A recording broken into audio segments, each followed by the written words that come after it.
Meus irmãos, bom dia. Nós vamos dar continuidade ao estudo que estamos fazendo. Para aqueles que nos visitam, a gente está tratando do tema na escola dominical, a enfermidade na vida cristã, né? Como o crente encara a enfermidade, quais são os propósitos de Deus na enfermidade dos crentes. E acredito que essa aula, mais umas duas no máximo, a gente finaliza sobre esse tema. E hoje a gente vai tratar sobre o aconselhamento cristão. Vai começar a tratar sobre o aconselhamento cristão. Como os conselheiros, ou até mesmo de forma particular, você vai aconselhar algum outro irmão na perspectiva bíblica e correta. Não levando em consideração simplesmente a psicologia moderna ou a psicologia humanista, que quase toda a sua centralidade é antibíblica. Então, Obrigado, Diago. Hoje, a gente vai entrar nessa abordagem, mas a gente não vai conseguir terminar ele, porque a gente precisa estabelecer algumas bases de onde a gente vai caminhar, então, para alguns assuntos um pouco mais polêmicos. Mais na frente, o autor vai tratar sobre aborto, depressão, ansiedade e como deve ser a perspectiva de um crente ao encarar esse tipo de situação. Então, começando com o que a gente já viu anteriormente, a gente viu que as enfermidades e doenças elas atingem tanto os crentes como os incrédulos.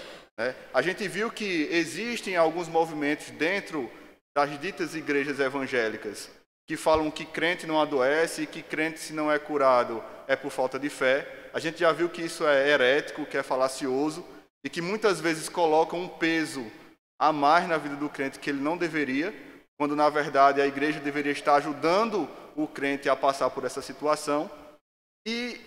Mas a gente não viu ainda como a gente deve orientar esses cristãos, como a gente deve orientar os nossos irmãos na fé com relação a como encarar as enfermidades ou essas aflições.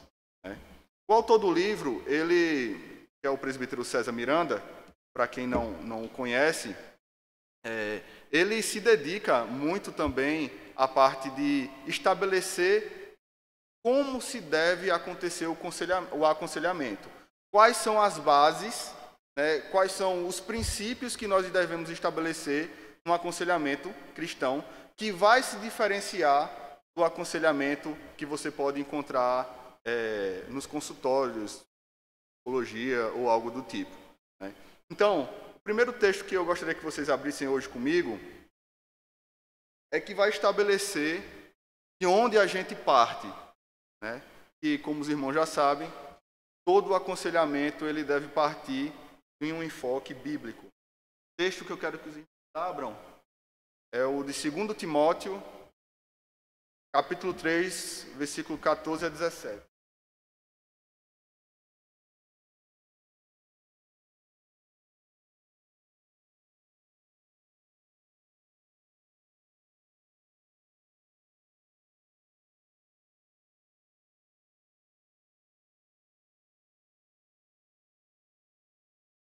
Segundo Timóteo, capítulo 3, do versículo 14 ao 17, quem achar pode ler.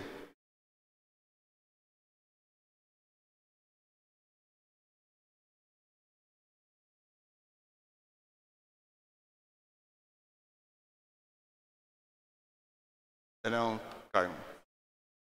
2 Timóteo 3, a partir do versículo 14.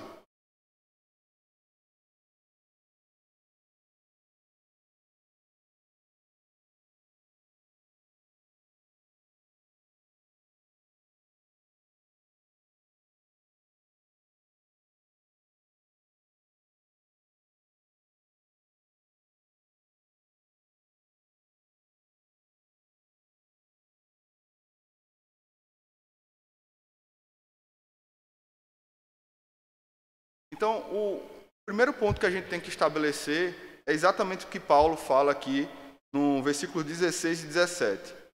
Toda a escritura é inspirada por Deus e útil. Para quê? Para ensino, para a repreensão, para a correção, para a educação na justiça, a fim de que todo homem de Deus seja perfeito e perfeitamente habilitado para toda boa obra. Então, esse é o princípio que Paulo estabelece. A Escritura, ela serve para todas as áreas da nossa vida, não só porque...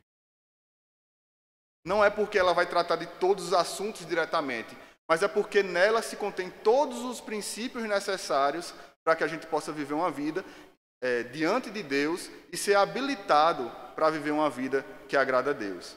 Então, estabelecendo que o conselheiro cristão ele deve agir conforme a Escritura, por conta da suficiência da Escritura, ele deve também lembrar de alguns aspectos que a gente já viu em outras aulas, quando vai se lidar com aquele irmão que está precisando de ajuda, que são que diante da soberania de Deus e dos seus eternos decretos, ele utiliza das enfermidades e das tribulações de uma forma que objetiva algum bem para aquele cristão. Quais são as aplicações que a gente viu nas aulas passadas que Deus pode utilizar as enfermidades para alcançar a vida do crente? Quais são os objetivos dessas enfermidades? A gente viu 4, alguém lembra? Os objetivos que...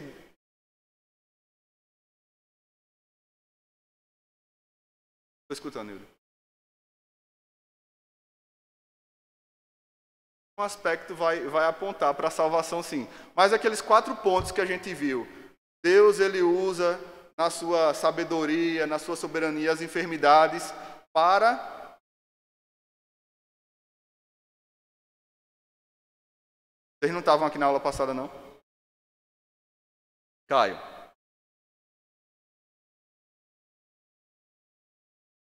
Não, então vamos lá. A gente disse que Deus usa as enfermidades para disciplina, para a sua glória, para nos lembrar da nossa natureza caída e também para aperfeiçoamento dos crentes.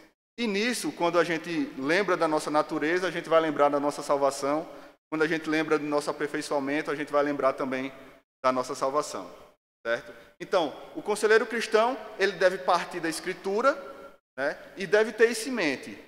Ele deve ter isso em mente quando vai tratar com aquele irmão, que existem propósitos e objetivos que Deus utiliza das enfermidades para com aquele irmão, para que ele possa, inclusive, ajudar o irmão a entender não só o propósito, mas também como tirar proveito dessa situação. E a gente viu na aula passada que, às vezes, é numa enfermidade que o cristão se aproxima mais de Deus, que uma família toda se junta para orar, que uma igreja se compadece da situação do irmão, que um irmão que está, de repente, passando alguma necessidade, ele vê a igreja do Senhor ajudando ele. Não é necessário que aconteça isso, mas, diante dessas necessidades, muitas vezes o crente ele busca mais a Deus. Então, o conselheiro cristão ele deve ajudar o crente a entender esse objetivo de Deus nas enfermidades.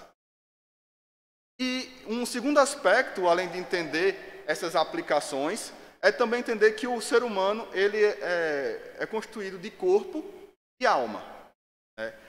Algumas pessoas vão tentar separar essas duas coisas. A gente consegue conceitualmente tratar do corpo como algo orgânico, algo físico, e da alma como algo espiritual, mas eles são tão intimamente ligados, são intrinsecamente ligados, que muitas vezes o que acontece, o estado espiritual de uma pessoa pode influenciar também o seu estado físico.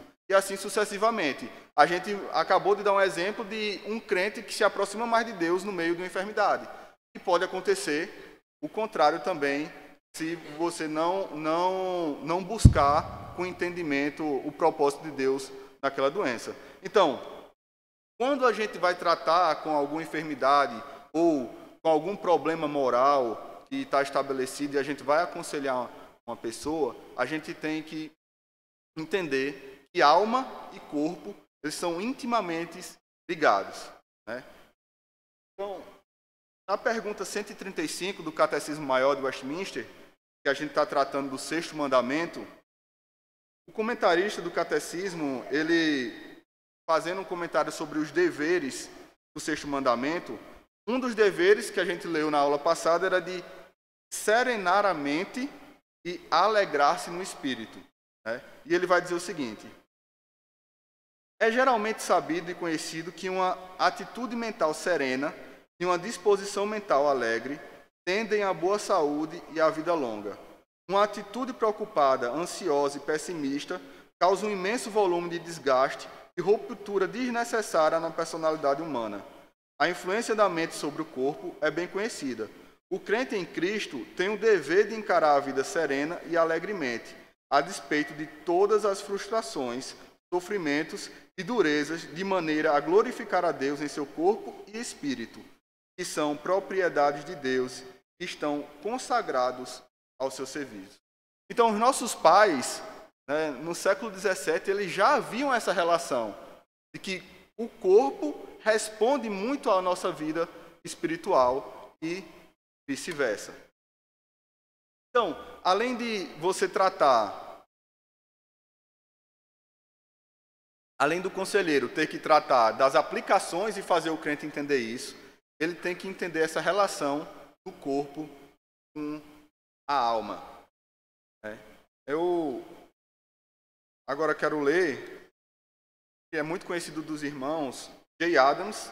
Ele é um teólogo muito conhecido no meio reformado sobre aconselhamento bíblico, e ele vai falar o seguinte, na página 107, daqueles que têm o livro.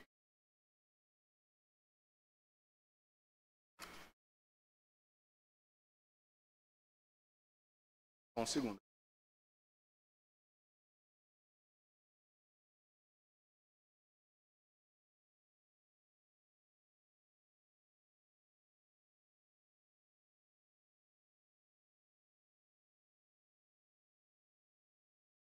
Achei. Era na 106.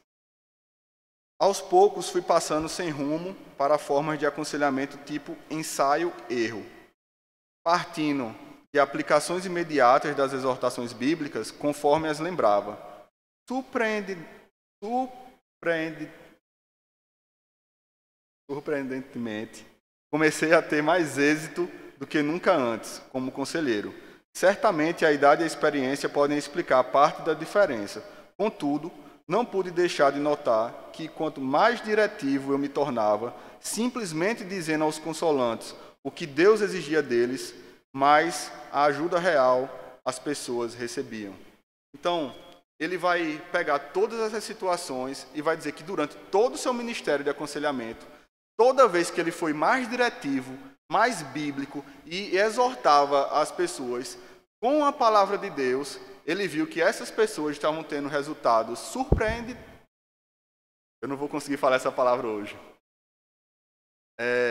Estava surpreso com os resultados que ele estava tendo com o tratamento do aconselhamento bíblico. E é ele mesmo que diz o seguinte: a lista de verificação rápida do conselheiro. Será recomendável uma avaliação médica? Os exames médicos estão em ordem? Você está razoavelmente certo de que não há base orgânica para o problema? Não permita os aconselhados chamar o pecado de doença. Então, é importante a gente fazer esse parênteses aqui. Quando a gente fala que o aconselhamento bíblico ele provém simplesmente da Escritura, e a partir da Escritura, a gente não nega a realidade de que algumas doenças precisam sim ser tratadas com algum procedimento médico ou até medicamentos. Isso a gente já deixou bem claro nas aulas passadas, mas o Jay Adams ele bate nessa tecla porque, inclusive no meio reformado, surgiu alguns irmãos que diziam que não deveriam tratar determinadas doenças com remédios. E aí ele, sabiamente, está dizendo, olha, o conselheiro cristão tem que ter sabedoria para avaliar quando isso passou de simplesmente espiritual, mas que existem fatores orgânicos no organismo que precisam ser tratados com medicações. Mas aí a gente entra numa questão que a gente vai gastar um pouco de tempo hoje, que é sobre ética. A gente falou que o aconselhamento cristão vai se dar através da Bíblia. A gente está no meio da igreja, então, teoricamente, todos confessam a Bíblia como regra de fé e prática. Mas aí a pergunta é, por que, algumas vezes, diante desse aconselhamento, ou até mesmo na exortação que você faz com o irmão que está em pecado ou passando por alguma situação de enfermidade, as opiniões são divergentes. Porque às vezes você está no aconselhamento, você recebe inclusive as diretivas bíblicas, mas quando você olha para a situação, você não concorda com aquele aconselhamento. Ou então, o seu irmão está em pecado, você verifica, vai até o irmão, como Mateus 18 lhe ensina, explica para o irmão e o irmão diz, não, mas esse aí é o seu ponto de vista.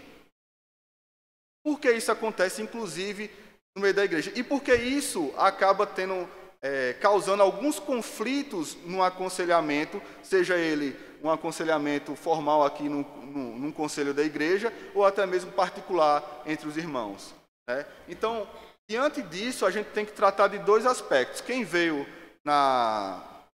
no discipulado de reunião de oração, a gente deu um pouquinho de pincelada sobre isso, mas é a diferença entre ética situacional e ética normativa. Eu não sei quantos dos irmãos já ouviram falar sobre isso, mas a psicologia humana hoje, né, ou humanista, ela sempre tem ido para o lado da ética situacional, ou a ética da situação.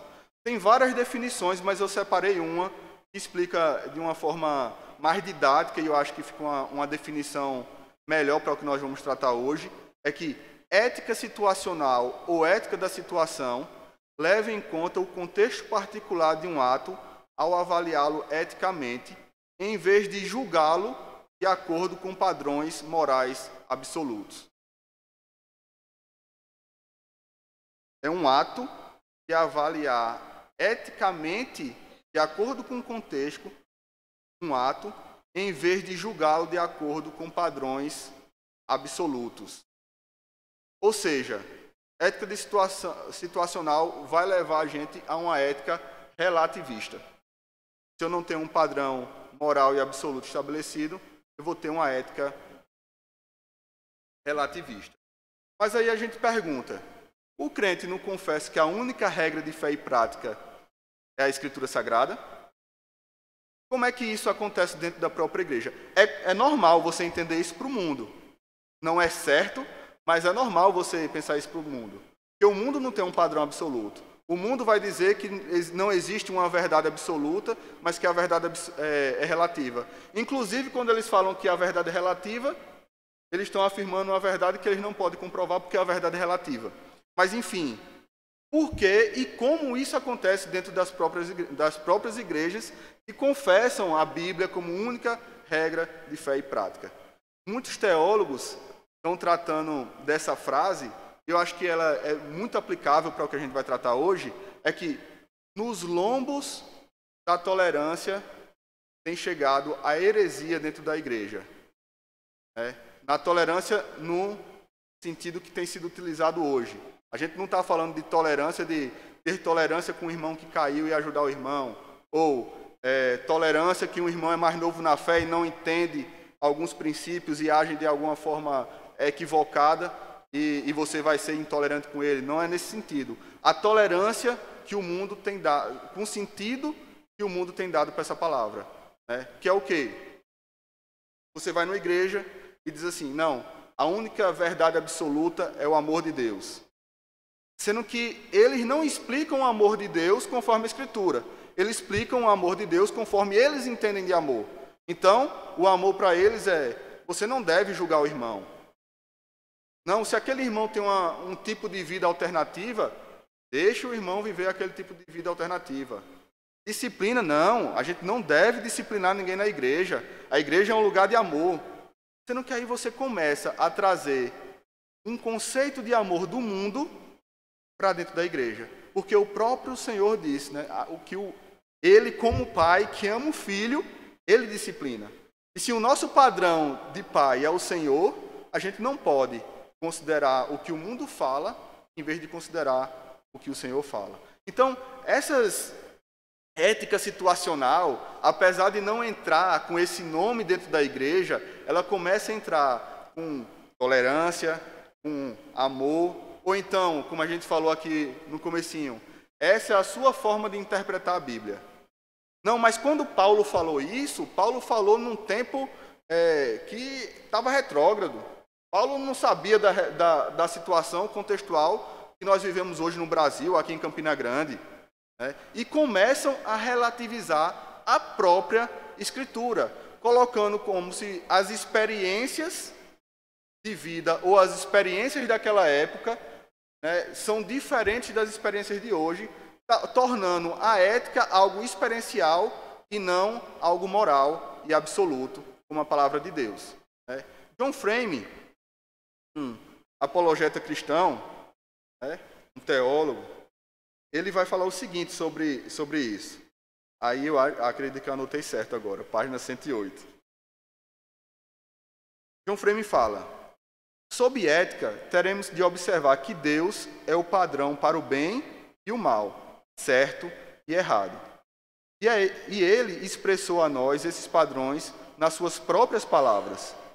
A ética teleológica busca valores na experiência sensorial, mas não pode cobrir o abismo entre o da experiência e o deve do valor. A ética deontológica coloca a fonte e o dever em algum lugar além da experiência. Quando ele fala de ética deontológica, é um sinônimo para o que a gente está tratando de ética normativa, certo? Depois dos filósofos, vêm os teólogos liberais agitando as bandeirolas da autonomia à ética situacional de Joseph Fletcher. Vem com seu grupo liderando os rebanhos dos mais recentes éticos. E aí ele vai citar alguns nomes, né? Os colunistas dos jornais, os anfitriões de programas de entrevistas e os políticos seguem logo atrás. Os abortos são legítimos por não outra razão senão que as pessoas querem assim. É uma escolha.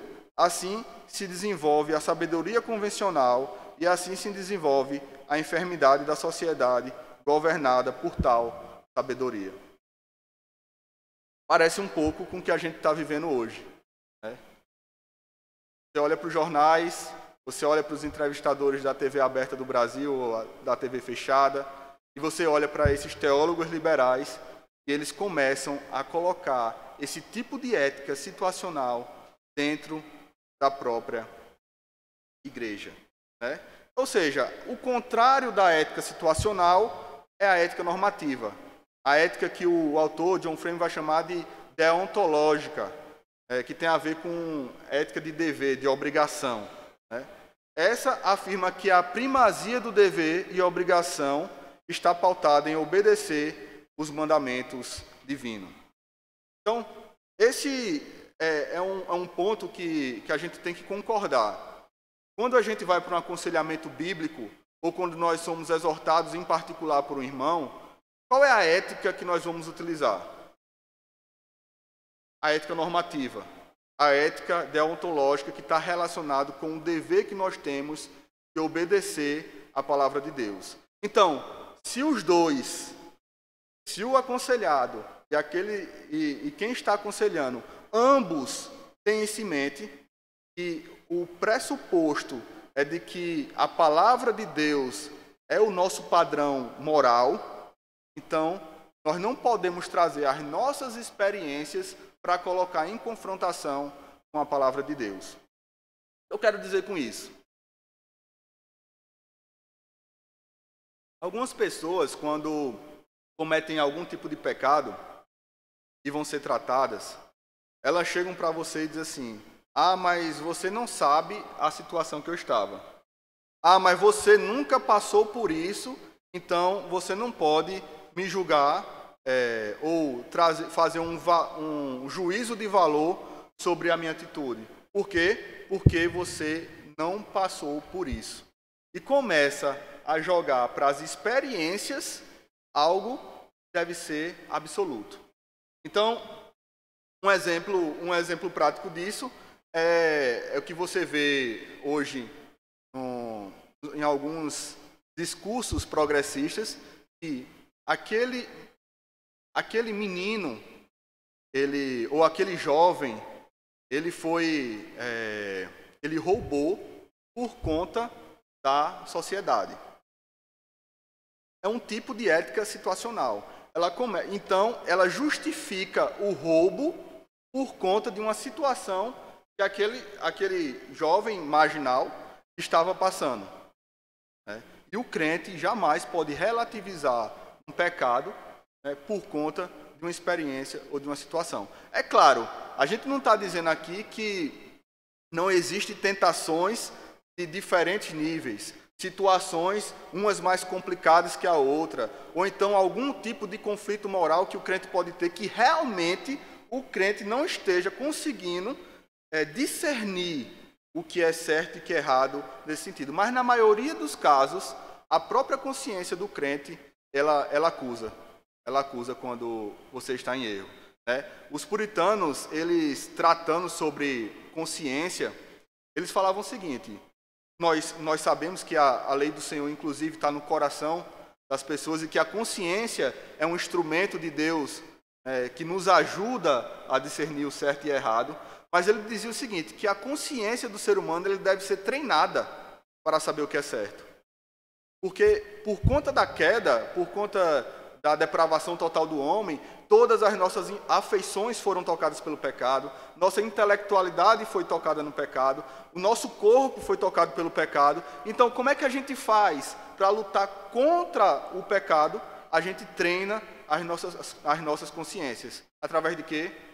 Da Escritura Sagrada. Então, a gente vai começar a agir nas nossas vidas de forma com a ética normativa quando nós começamos a aplicar a Escritura nas nossas vidas, né? A lei moral de Deus está gravada no coração humano, mas está especialmente revelada na Escritura. A gente já viu esse conceito da revelação geral e revelação especial. Revelação especial ligada diretamente à salvação. Mas a lei moral de Deus, além de estar no coração do humano, o cristão ele deve buscar essa lei na Escritura Sagrada. Luiz Berkoff, que é conhecido também pela sua teologia sistemática, ele tratando desse padrão moral absoluto do Senhor, ele diz o seguinte: por que é importante nós termos em mente esse padrão absoluto de Deus?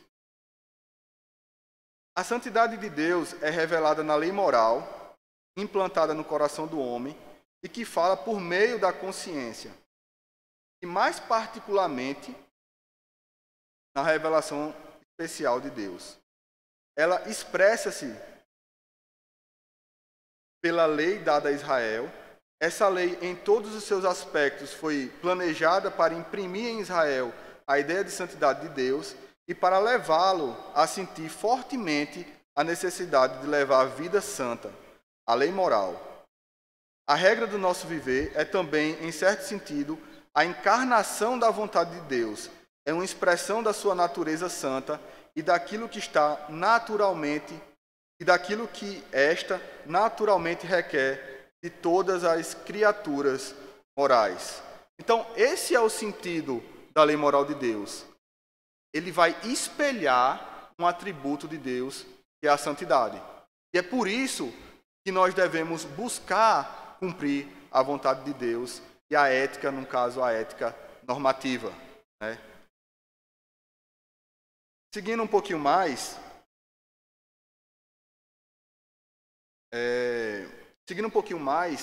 essa ideia, então, é que independente do problema, independente da experiência, independente da opinião daquele que está sendo aconselhado, ou até mesmo da opinião que aquele conselheiro possa ter sobre determinado assunto, quem deve determinar o que é certo, o que é errado, o que é doença, o que não é a palavra de Deus. É ela quem vai dar toda a centralidade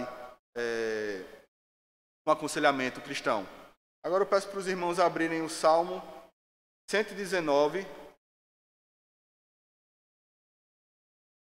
salmo conhecidíssimo por tratar especialmente da lei do Senhor.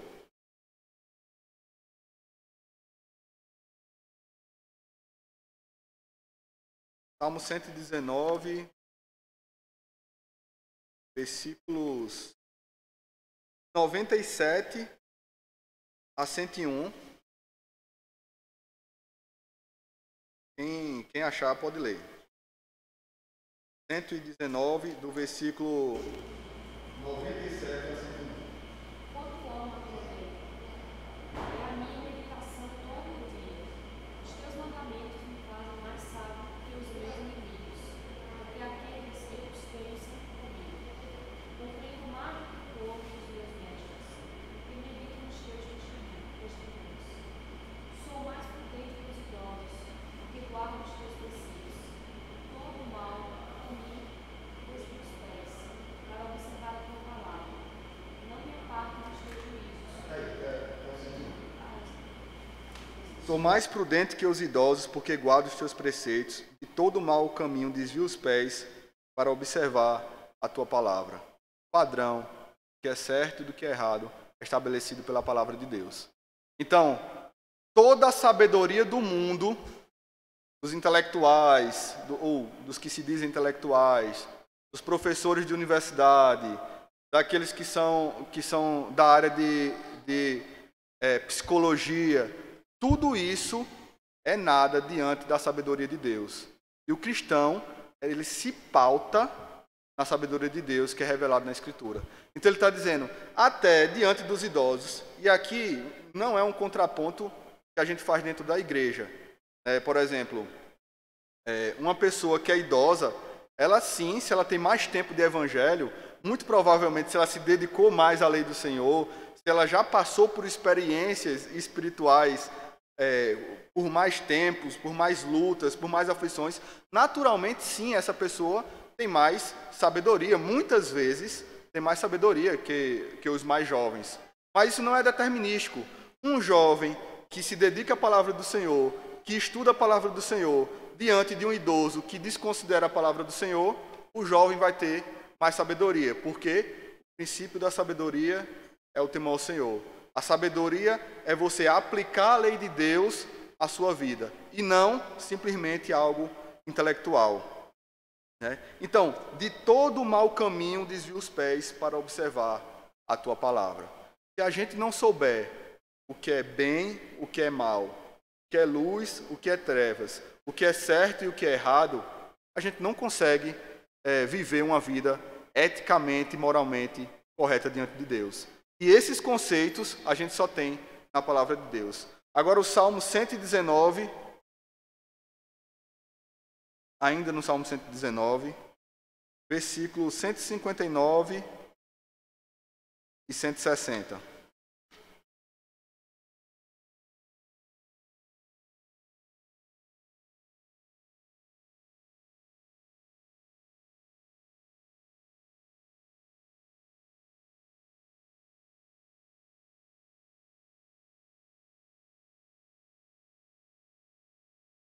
Olha só, dois aspectos características da palavra de Deus. A tua palavra é a verdade, ou seja, nós temos um padrão absoluto, a verdade é a palavra de Deus, e um outro aspecto, uma outra característica ou um outro atributo da palavra de Deus. Está no versículo 160. Isso. A tua palavra são em tudo verdade, desde o princípio, e cada um dos teus justos juízos dura para sempre. Ou seja, essa história de dizer que uma lei moral serve para o pessoal daquela época, mas não serve para as pessoas dessa época, é você dizer que a palavra de Deus não é eterna. É você dizer que a palavra de Deus pode mudar. E a palavra de Deus, assim como Deus ela é imutável e ela é eterna. Certo? É interessante que ainda um último texto que a gente vai ler aqui, que é a 1 João, primeira carta de João,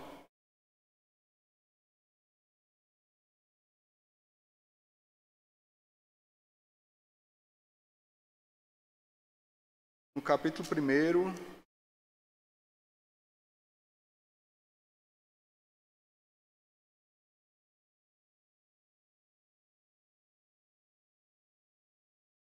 a partir do versículo 5. Primeira carta de João, capítulo 1, a partir do versículo 5 até até o final do capítulo. Pode ler.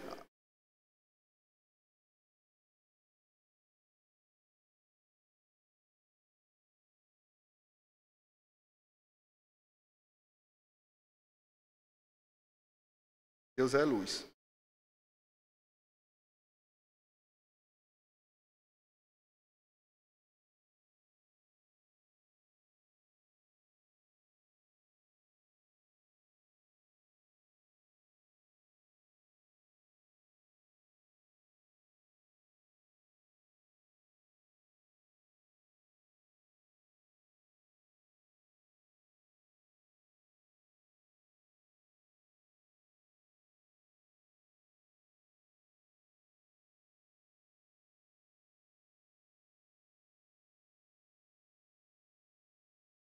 Agora o versículo 4 a 6 do segundo capítulo, Caio.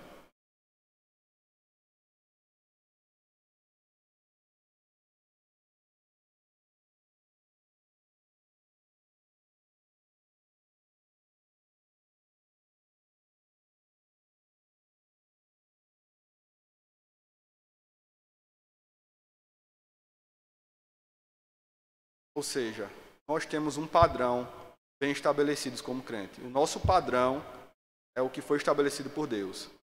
Aquele que conseguiu cumprir todos os padrões estabelecidos por Deus foi apenas um, nosso Senhor Jesus Cristo.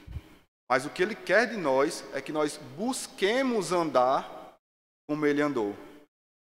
Então, voltando para o assunto de ética situacional e de ética normativa, meus irmãos, não é possível que no meio dos cristãos, quando vai se tratar de um assunto que não está dentro da igreja, porque já tem acontecido inclusive na teologia, né? Já tem inclusive os liberais estão atacando dentro da igreja com a ética situacional, até mesmo a teologia.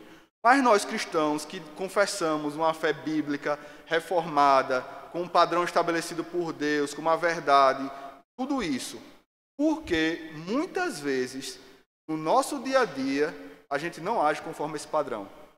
A gente fala, eu concordo com isso aí, eu vou viver de acordo com a ética normativa, mas quando a gente vai para o nosso dia a dia a gente usa a ética situacional. Aí o cristão, o assunto é política, o cristão não se posiciona porque ele deixa que o mundo, com essa ética situacional, decida por ele. Não, eu sou muito espiritual, não vou interferir na política, não vou falar de política. Não, o cristão, ele deve agir na política como? Através da ética normativa, da palavra de Deus. Cristão no trabalho. Não, todo mundo aqui no meu trabalho, ele pega aqui e engana o chefe, passa 3 horas olhando rede social, tendo coisa para fazer, todo mundo faz aqui no trabalho, então isso é cultural da empresa. Não, o cristão, ele trabalha para o patrão como um servo que trabalha para o Senhor. O patrão, da mesma forma. Então, em todas as áreas da nossa vida, se a gente apenas disser que nós somos éticos normativos, mas que a gente não vive conforme isso, aí é o que João está falando na sua primeira carta. A gente é mentiroso, a gente não está com Deus, a gente anda em trevas e não em luz. Então, é bom e foi bom a gente estabelecer isso, porque os assuntos que vão ser tratados nas próximas aulas são assuntos espinhosos. Quer dizer, pode ser que sejam espinhosos para algumas pessoas, né?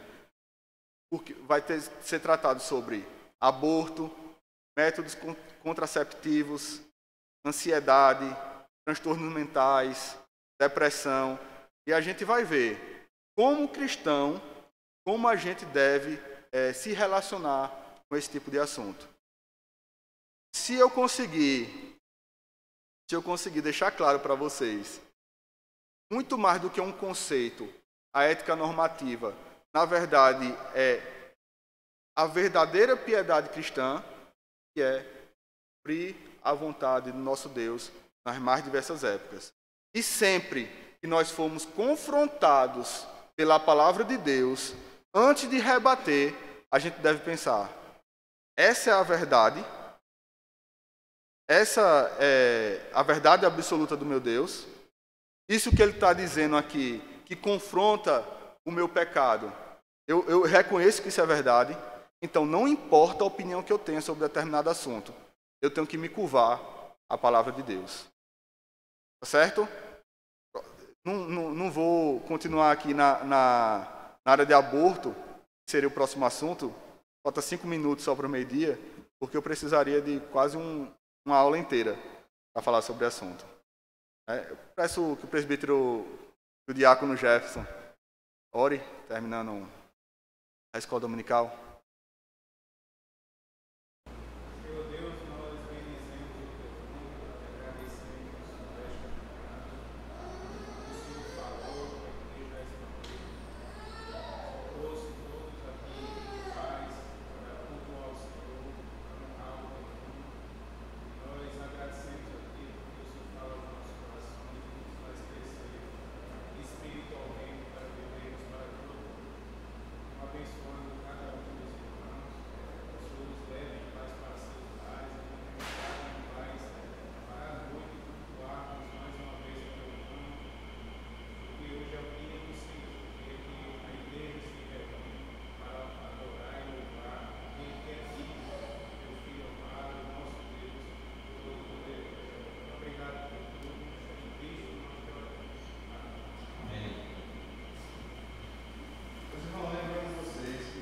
Esqueçam de fazer a inscrição para a conferência.